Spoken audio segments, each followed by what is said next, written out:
Étienne Didier Onana, journaliste de sport, je suis ici pour le groupe multimédia ongolocameroun.com.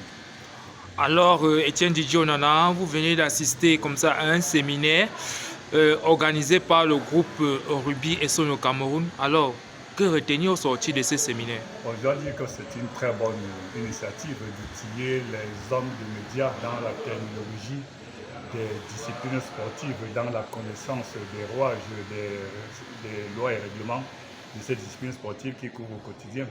C'est souvent incongru de voir un journaliste sportif te dire qu'un match de handball s'est disputé sur un tatami, ou alors qu'un basketteur a marqué un but, ou alors même au stade aussi, vous entendez parfois le but, alors que nous sommes sur une arène de basketball ou de volleyball.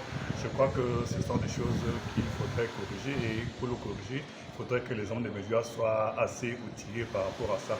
C'est aussi gênant parfois de retrouver ces confrères qui confondent tout point.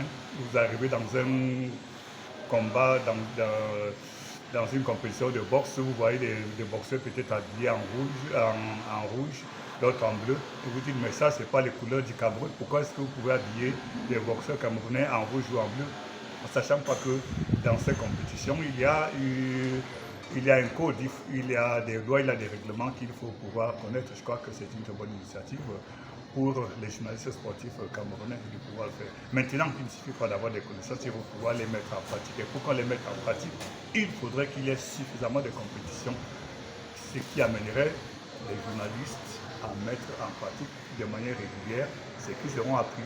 S'il faut avoir des connaissances pour les garder à la fin, on se posera la question de savoir pourquoi est-ce qu'on a fait donc tout ça.